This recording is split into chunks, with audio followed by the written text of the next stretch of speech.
Bonjour Grégory Levaux. Bonjour Thibault. Vous êtes président de l'École européenne de Contract Management et de 2CM Consulting. Je rappelle que dans la précédente interview que vous êtes venu tourner sur ce plateau, vous nous aviez présenté deux outils du Contract Manager visant à faciliter la collaboration. C'était la communication non violente et l'holacratie. Alors aujourd'hui, vous allez nous présenter deux outils de plus, deux techniques qui peuvent bien entendu servir bien au-delà du champ du Contract Management, toujours dans cet objectif de faciliter la collaboration. La première, c'est la décision par consentement et non pas par consensus. Et le second, c'est l'élection sans candidat. Alors commençons par cette décision par consentement. Qu'est-ce qu'elle a de différent par rapport à la décision par consensus ? Alors, quand on prend des décisions par consensus, une majorité doit se dessiner autour d'un oui. Par consentement, c'est l'inverse. L'objectif, c'est que personne ne dise non. Donc il y a plusieurs étapes à respecter. Premièrement, le groupe rassemble des données d'entrée et pose la problématique sur laquelle il doit statuer collectivement. Ensuite, chaque membre va réfléchir à une proposition de réponse en autonomie. Là, on va faire intervenir un facilitateur qui va faire appel à une proposition. Et la première personne qui met sa proposition sur la table est choisie. Quatrième étape, c'est la phase de clarification. On pose des questions au proposeur qui doit apporter un maximum de réponses au groupe afin que son idée soit comprise par tous. Vient ensuite l'expression des ressentis. Tout le monde dit ce qu'il aime ou ce qu'il n'aime pas dans la proposition. Et le proposeur, lui, ne fait qu'écouter sans répondre. Il se contente à ce stade d'enregistrer.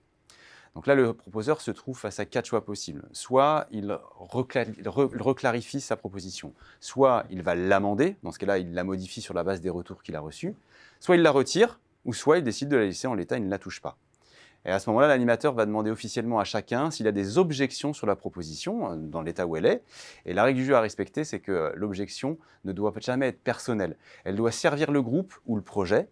L'idée étant qu'on ne doit pas être dans une logique d'enfoncer la proposition d'autrui afin de pouvoir mettre en avant la sienne. L'idée, en fait, c'est de mettre de côté le ressenti. Par exemple, plus personne ne peut dire finalement, je ne suis pas trop favorable à ceci ou cela.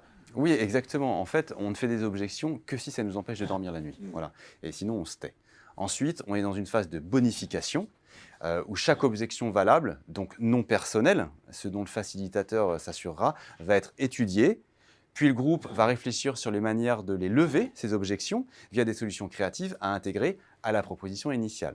Et quand toutes les objections seront levées, la proposition est adoptée. Et là, le grand principe, c'est en fait de prendre une proposition presque au hasard, peu importe d'où elle vient, de qui elle vient, et de la faire se bonifier progressivement pour que l'ensemble du collectif en bénéficie. En fait, on quitte un petit peu le conflit qui peut naître de la négociation permanente, ce qui aboutit à un consensus un peu mou et finalement qui ne satisfait personne. Et on va parler de la deuxième technique qui est un petit peu dans le même principe, qui a ce même objectif, c'est l'élection sans candidat. Alors effectivement, parfois dans un projet, il est nécessaire de nommer quelqu'un pour une tâche bien particulière qui aura un impact sur le collectif et revient alors systématiquement l'envie d'en débattre ou de se relier à la majorité, ce qui peut être source de tensions liées aux luttes de pouvoir. Alors malgré tout, il y a quand même cet impératif de trouver la meilleure personne pour endosser le mandat. Alors comment est-ce que ça fonctionne concrètement, cette élection sans candidat ? La première étape, c'est de définir le mandat le plus précisément possible et surtout en indiquant la caractéristique indispensable de la personne qui va être élue. Par exemple, s'il s'agit d'acheter un lot de matières premières dans un contrat de construction, on va chercher quelqu'un qui a des capacités de négociation et ou qui a déjà fait ce type d'achat. Ensuite, chaque participant va voter pour une personne dans la salle, sans candidat déclaré et avec interdiction de voter pour soi. Ce vote n'est pas à bulletin secret parce que la troisième étape, c'est l'explication par chacun de son choix.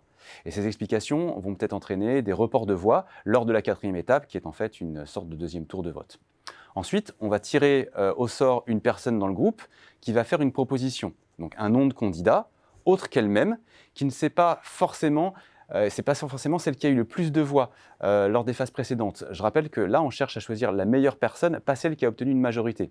Et comme dans la décision par consentement, et en reprenant les différentes étapes, on va travailler cette proposition jusqu'à lever toutes les objections du groupe. Et c'est la sixième et dernière étape, là, une fois les objections levées, la personne est élue. Et du coup, cette approche, clairement, elle a vocation à focaliser les participants sur la meilleure décision à prendre pour le groupe, indépendamment des préférences personnelles.